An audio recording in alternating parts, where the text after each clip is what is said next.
인해서 잘못된 선택을 하는 그러한 사람들도 있고, 또 집단 따돌림으로 인해서 고통을 겪는 많은 사람들도 있습니다. 그리고 요즘에는 이유 없이 폭력을 행사하고 사람들에게 피해를 주는, 또 이해할 수 없는 그러한 사람들도 많이 있고, 그로 인한 사건과 사고들도 참 많이 일어나고 있습니다. 아무튼 요즘 한국 사회를 살펴보면 생명에 대한 소중함, 타인과 이웃에 대한 배려가 점점 사라져가고 있고, 그래서 아파도 너무 많이 아픈, 그리고 병들어도 너무 깊이 병이 걸린 그러한 사회가 되어가고 있다는 것을 우리는 느끼게 됩니다. 그렇다면 왜 이런 안타까운 사건과 사고, 좋지 않은 소식들이 계속해서 우리에게 들려오는 것일까요?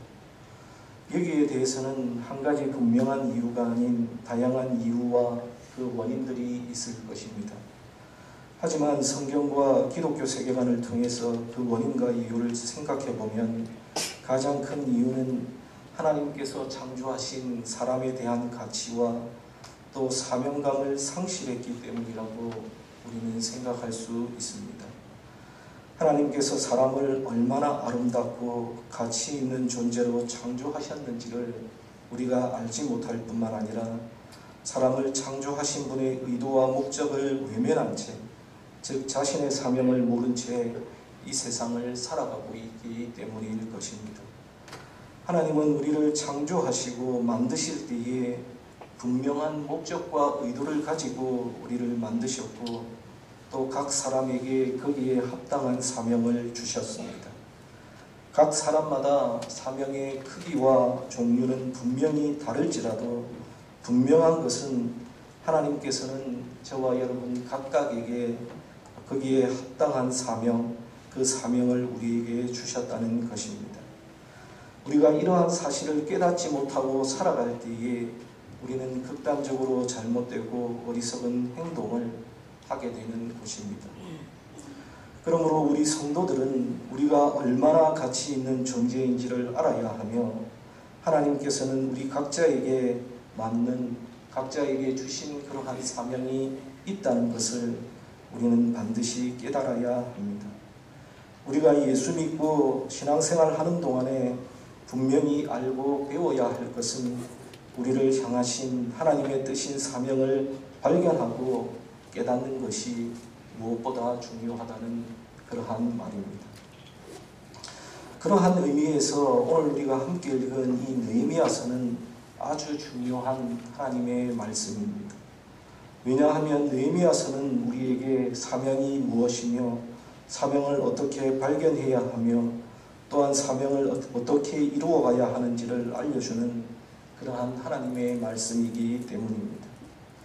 실제로 우리가 이 느헤미야서를 읽어보시면 느헤미야서 이 안에는 다양한 주제들이 나타나고 있고, 또한 우리가 이 느헤미야서를 다양한 관점에서 읽고 접근할 수 있습니다. 우선 우리는 부흥의 관점에서 이 느헤미야서를 읽을 수 있습니다. 느헤미야서는 패망했던 이스라엘의 재건과 회복과 부흥에 대한 기록입니다. 그래서 우리는 느헤미야서를 통해서 부흥과 회복이 있음을 알게 될 뿐만 아니라 어떻게 부흥을 맞이할 수 있는지를 우리가 배울 수 있기 때문입니다. 또한 우리는 이 느헤미야서에 특별히 느헤미야의 지도력과 리더십에 집중해서 또한 느헤미야서를 읽을 수도 있습니다. 실제로 느헤미야는 아닥사스다 왕 시대의 왕의 술관원으로서 왕의 신임을 받던 직임을 맡고 있었을 뿐만 아니라 그는 민족의 큰 비전의 사람이었고 탁월한 행정가였고 또 조직력과 추진력을 겸비한 참된 리더십의 소유자였습니다.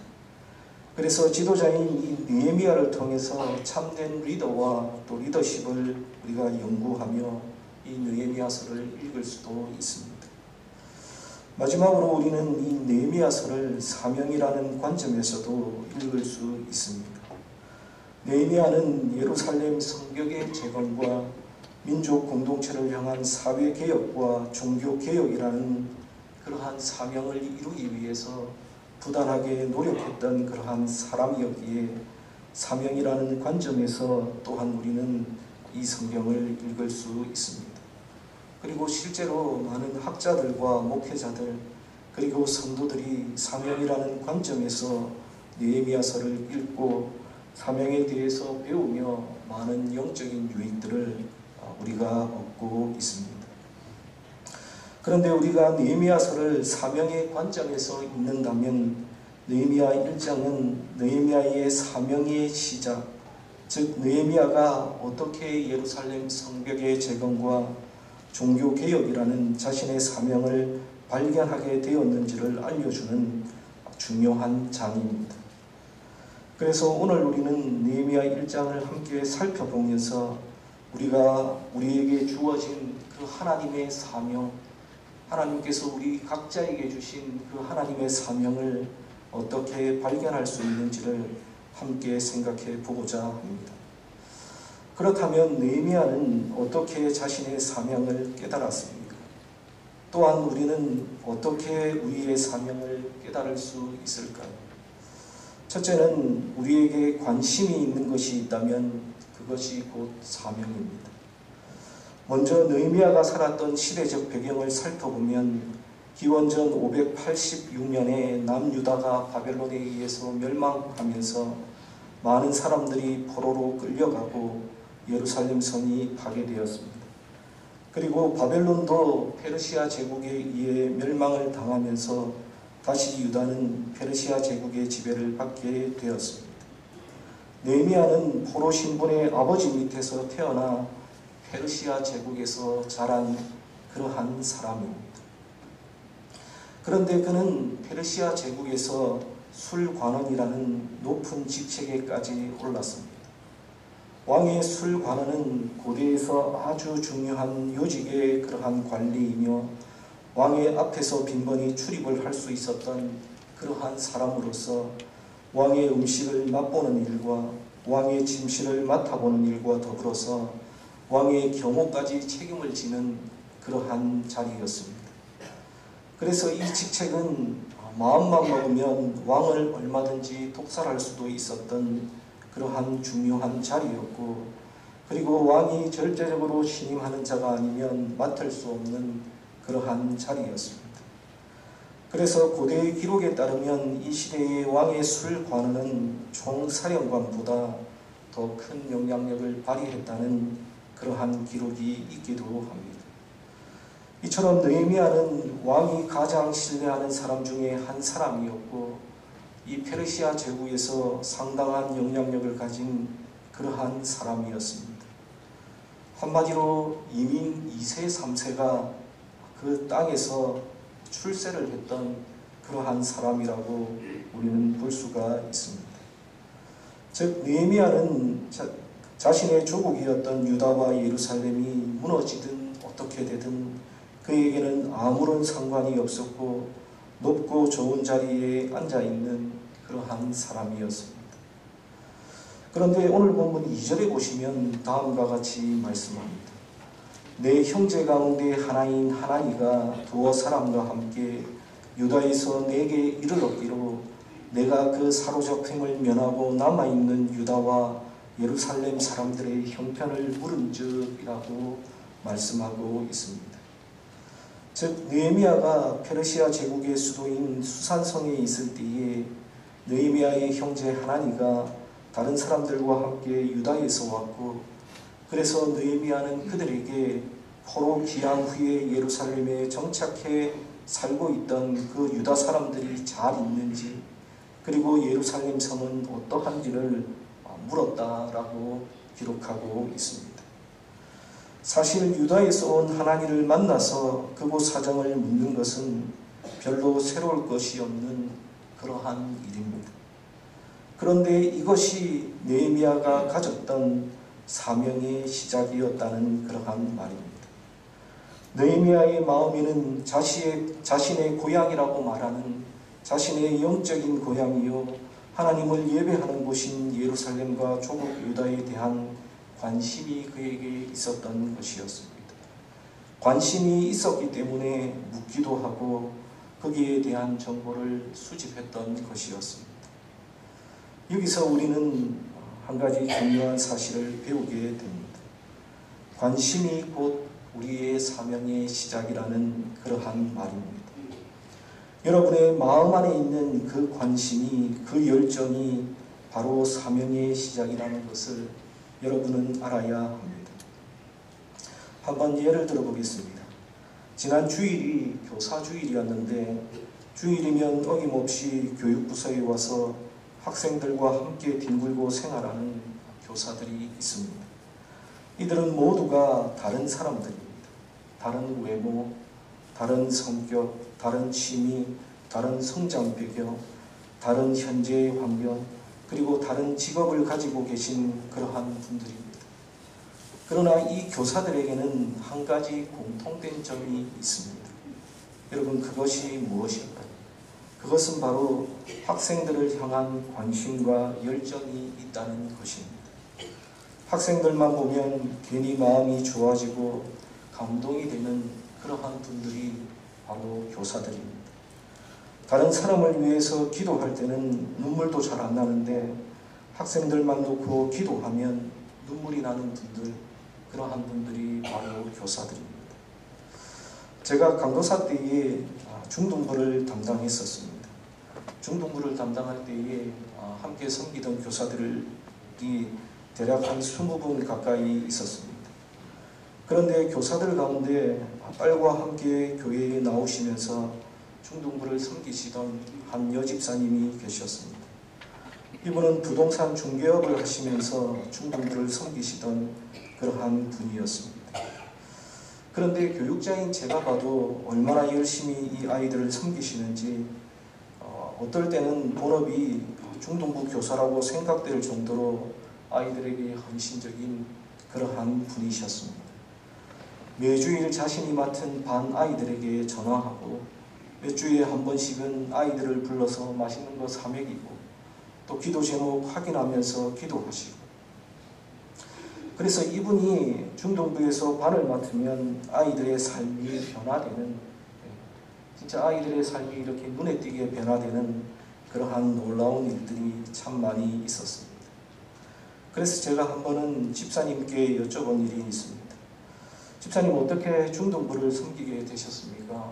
이 말도 안 듣고 외계인 같은 정말로 다루기 힘든 이 중등부 왜 섬기게 되셨습니까? 어떻게 섬기게 되셨습니까? 라고 물었습니다. 그러자 이 집사님은 자신의 딸 때문에 중등부를 섬기게 되었다라고 말씀하셨습니다.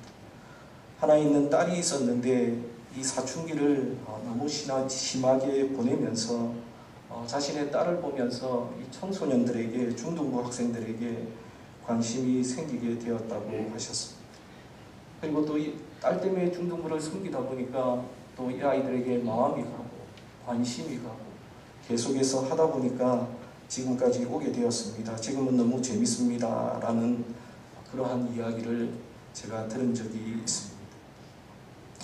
여러분, 이 집사님의 관심은 바로 이 아이들, 중등부 아이들에게 있었던 것이었습니다. 이처럼 이 교사들은 학생들이 사명이 되신 그러한 분들입니다. 그런데 이분들이 처음부터 학생들을 향한 사명을 가지고 여러분 이 일을 시작했을까요?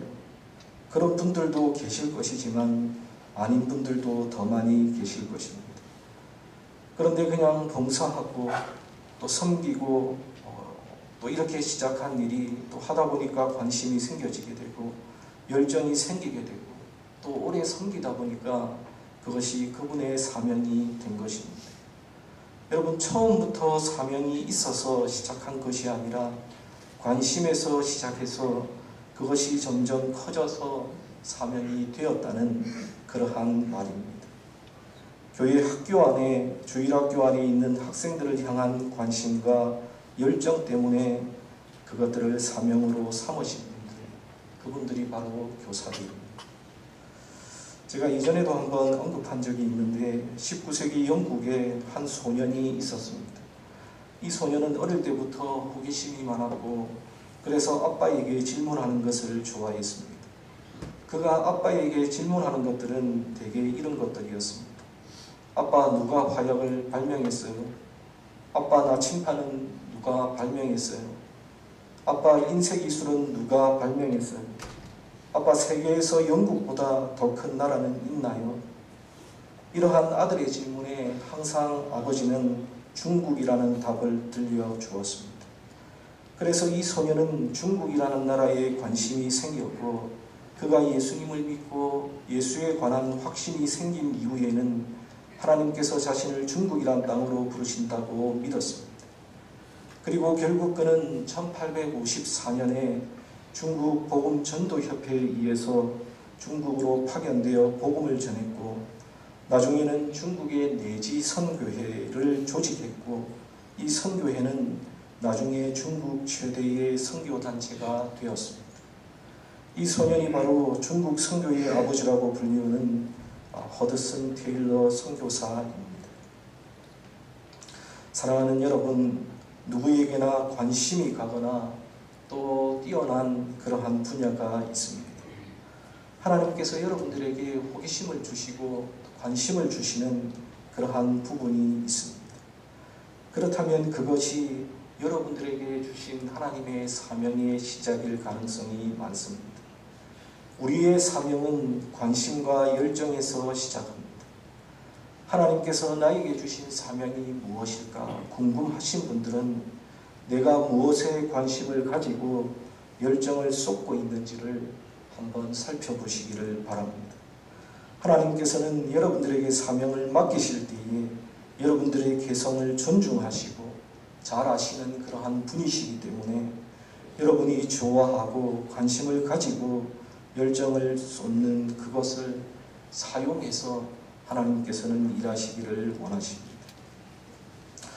둘째는 우리를 눈물 나게 하고 마음에 부담을 주는 것이 있다면 그것이 사명일 가능성이 많습니다. 느헤미야는 자신의 형제인 하나니로부터 유다와 예루살렘의 소식을 전해 들었습니다. 느헤미야가 들은 소식이 3절에 기록되어 있는데 3절에 보시면 다음과 같이 말씀합니다.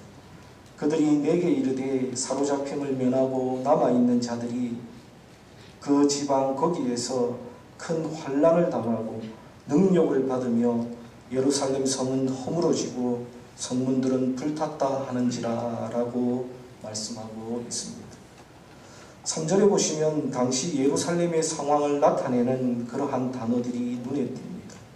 큰 환난, 능욕, 허물어지고 불탔다라는 그러한 단어들입니다.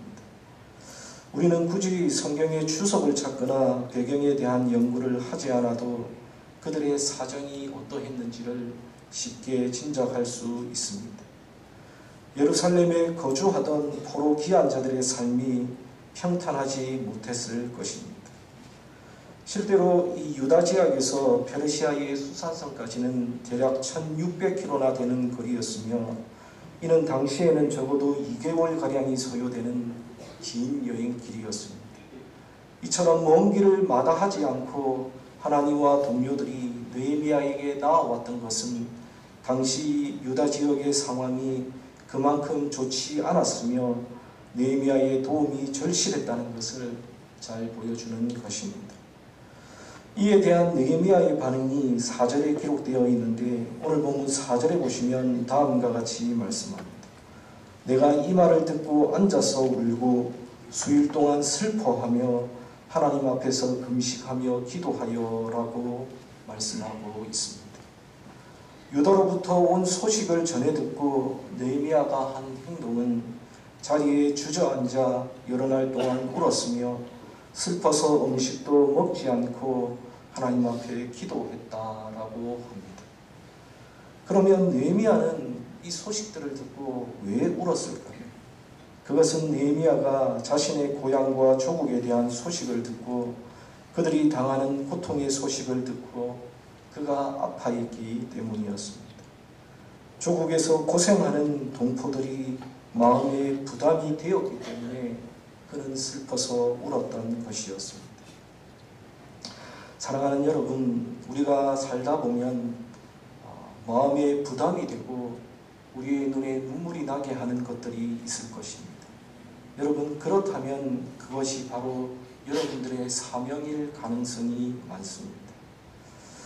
영국 출신의 사회사업가 중에 토마스 바나도라고 하는 그러한 분이 있습니다.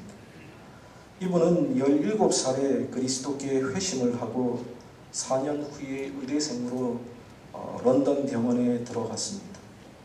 그리고 그는 원래 의료 선교사로 중국으로 갈 생각이었습니다. 하지만 몇 달이 안 되어서 그의 삶을 바꾸어 놓는 그러한 사건이 그에게 일어났습니다. 그가 아는 거리의 아이들 중에 존 소머즈라고 하는 그러한 남자아이가 있었습니다. 그는 타는 듯한 붉은 머리색 때문에 당근이라고 불리우는 11살짜리 사내 아이였습니다. 그는 종종 런던 중심가와 어시장이 있는 그 사이에서 항상 노숙을 했던 그러한 아이였습니다. 밤마다 그 아이들이 자는 곳에 찾아가서 아이들을 몇 명씩 데려와서 자기 집에 재우던 이 바나도는 어느 날 집이 없는 남자아이 5을 골라서 자신의 집에 재우려고 데려가려고 했습니다. 당근도 찾아와서 자기도 제발 끼워달라고 사정을 했지만 더 이상 자리가 없었습니다. 그래서 바나도는 다음에 자리가 나면 끼워주겠다고 약속을 하고는 그렇게 그 자리를 떠났습니다. 며칠 후에 한 짐꾼이 커다란 설탕통을 옮기다가 잠자고 있는 한 아이를 발견하고 그를 깨우게 되었습니다. 그리고 그의 옆에는 역시 자는 것처럼 보이는 또 한 사내 아이가 누워 있었습니다. 그들 중 한 명은 일어나서 급히 도망가 버렸습니다. 하지만 다른 아이는 건드려 보아도 아무런 반응이나 움직임이 없었습니다. 그는 죽어 있었고 그 아이가 바로 당근이었습니다. 이 아이를 검시한 결과 피로와 빈번한 거리 생활과 영양 부족 때문에 일어난 그러한 사망이었습니다. 이 비극적인 사건은 바나도의 민감한 영혼을 북받치게 만들었습니다. 그는 런던에 남아서 하나님의 피조물 가운데 가장 무력하고 궁핍한 존재인 가난한 어린아이들을 구조하는데 자신의 온 삶과 온 인생을 바치기로 하나님 앞에 결심했습니다.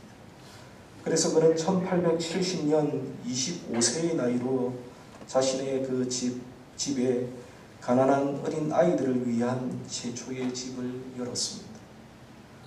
자신의 집 밖에는 90cm 길이의 간판을 달게 되었는데 거기에는 가난한 어린아이는 누구나 들어올 수 있음이라고 쓰여 있었고 나중에 그는 여기에다가 언제나 열려있는 문이라고 다시 또 그 말을 덧붙였습니다. 실제로 이것은 쉼터도 제공하고 음식과 옷도 제공했으며 필요할 경우에는 의료 조치를 밤이나 낮이나 어느 때든지 즉시 제공받을 수 있었습니다. 그 이후 그는 40년 동안 325만 파운드를 모금해서 집 없고 궁핍하고 고생하는 아이들을 받아들이고 돌보고 훈련하는 집을 여러 채 세웠는데 6만 명의 남녀 아이들을 빈곤에서 그가 구해내었다고 합니다. 이 토마스 바나도 박사는 가난한 어린아이들의 아픔이 그에게는 부담으로 다가왔고 결국 그것이 그의 사명이 되었던 것이었습니다. 사랑하는 여러분, 하나님께서 여러분들에게 주시는 그러한 마음속의 부담감이나 짐들이 있으십니까? 있다면 그것이 무엇입니까? 여러분, 그것이 곧 여러분들의 사명입니다. 어떤 분들은 바나도 박사처럼 약하고 연약한 사람들만 보면 마음이 아프고 마음이 아리고 마음에 부담이 가는 사람들이 있습니다. 그리고 어떤 분들은 장애인들을 보면 마음에 부담이 되고 마음이 아픈 그러한 분들도 계십니다. 그리고 또 어떤 분들은 허드슨 테일러처럼 어떤 나라만 생각하면 눈물이 나고 마음에 부담이 되는 그러한 사람들도 있습니다. 여러분, 그렇다면 그것이 바로 그 사람의 사명인 것입니다. 약하고 연약한 사람, 장애인, 어떤 나라가 바로 그들의 사명인 것입니다. 내가 남보다 아파하고 눈물 나게 하고 부담되는 어떤 것들이 있다면 여러분, 그것이 바로 하나님께서 여러분들에게 주신 사명이라는 사실을 여러분 기억하시기를 바랍니다. 사랑하는 여러분, 신앙생활 하신 지 오래되셨고 믿음 생활 하신 지 오래되셨는데도 나의 사명, 교회의 사명뿐만 아니라 나에게 주신 하나님의 그 사명과 목적이 무엇인지를 깨닫지 못하고 지금도 신앙생활하고 계신 분이 있다면 여러분들의 마음에서 여러분들을 눈물나게 하고 부담이 되는 것이 무엇인지를 여러분 한번 생각해 보시기를 바랍니다. 그것이 바로 하나님께서 여러분들에게 주신 하나님의 사명입니다. 마지막 세 번째로 우리로 기도하게 하는 것들이 있다면 그것이 바로 하나님께서 여러분들에게 주신 사명입니다. 오늘 본문을 보시면 느헤미야는 불타고 황폐해진 예루살렘과 유다에 관심을 기울였고 또한 마음의 부담도 느끼며 함께 슬퍼하며 아파했습니다. 그러나 그는 거기에서 멈추지 않았습니다. 오늘 본문 4절 하반절에 보시면 하늘의 하나님 앞에 금식하며 기도했다라고 말씀하고 있습니다. 그냥 기도한 것도 아니고 음식을 끊고 하나님께 간절히 목숨을 내어놓고 기도했습니다. 그는 자신의 동족들을 생각하며 울었습니다. 무너진 성벽을 생각하며 울었습니다. 기도에서 회복이 시작되고 은혜가 시작된다는 확신을 가지고 기도만이 자신과 민족이 살 길이라는 확신을 가지고 하나님 앞에 기도했습니다. 다른 곳에 답이 있는 것이 아니라 하나님께 답이 있다는 사실을 알고 하나님 앞에 기도했습니다. 사람의 마음을 움직이시고 역사를 바꾸시는 분이 하나님이심을 믿고 그는 기도했습니다. 이러한 느헤미야의 간절한 기도의 내용이 바로 5절에서 11절까지의 내용입니다. 여러분, 5절에서 11절까지 느헤미야가 하나님께 했던 기도의 내용이 무엇입니까? 자신의 민족과 공동체를 위한 기도였습니다. 사랑하는 여러분, 하나님께서 우리로 하여금 계속해서 기도하게 하시는 것, 계속해서 이렇게 막 마음속에 떠올라서 기도하게 하시는 것들이 있다면 그것이 바로 여러분들의 사명입니다. 가나안 농군학교를 세우신 김용기 장로님을 여러분들 잘 아실 것입니다. 이분은 새벽 4시부터 6시까지, 오후 4시부터 오후 6시까지 하루 2번 4시간씩 나라와 민족을 위해서 기도했다고 합니다. 그가 기도하던 구국 기도실 기둥에는 조국이여 안심하라, 온 결의여 안심하라 라는 글자가 새겨져 있다고 합니다. 이것은 조국이여 결의여 안심하라, 내가 기도하고 있다 라는 말의 줄임말이라고 합니다. 그는 조국과 민족을 위해 기도하는 분이었고 그의 기도의 제목은 그의 사명이 되었고 가나안 농군학교는 바로 그의 기도 제목이 사명이 되어 조국과 민족을 위해 세워진 그의 사명의 결과물이었습니다. 사랑하는 여러분, 그는 관심을 가졌고 그가 마음으로 아파하며 부담을 가졌고 또 기도한 기도의 제목이 바로 이 장로님의 사명이 되었던 것입니다. 즉 여러분들의 기도 제목이 곧 여러분들의 사명이 된 것입니다. 이처럼 기도와 사명은 서로 분리되지 않습니다. 기도하는 게 사명이고 사명이라면 그 사명을 위해 기도하게 되어 있습니다. 만약 여러분들 가운데 하나님께서 계속해서 기도하게 하시는 그 기도의 제목들이 있다면 그것이 바로 하나님께서 여러분들에게 맡기신 하나님의 사명이라는 사실을 여러분 기억하시기를 바랍니다. 미국의 유명한 토크쇼 진행자였던 오프라 윈프리라는 분이 있는데 이분이 쓴 이것이 사명이다 라는 책에 보면 사명이 무엇인지를 4가지로 밝히고 있습니다. 다음과 같습니다. 첫째, 남보다 더 가졌다는 것은 축복이 아니라 사명이다. 둘째, 남보다 더 아파하는 것이 있다면 고통이 아니라 사명이다. 셋째, 남보다 설레는 꿈이 있다면 그것은 망상이 아니라 사명이다. 넷째, 남보다 부담되는 어떤 것이 있다면 그것은 사명이다 라고 책에서 썼습니다. 사랑하는 여러분들 우리가 인생을 살아가고 있는데 무엇에 여러분들의 인생을 투자하기 원하십니까? 여러분들은 무엇에 목숨을 걸기를 바라십니까? 하나님께서 주신 사명을 깨닫고 그 사명에 목숨을 거는 하나님의 백성들이 되시기를 바랍니다. 여러분, 엉뚱한데 목숨 걸고 엉뚱한데 여러분들 에너지 소비하지 마시고 하나님께서 주신 사명을 발견하시고 그 사명에 여러분들의 모든 것을 드리고 바치는 그러한 사람들이 되시기를 바랍니다.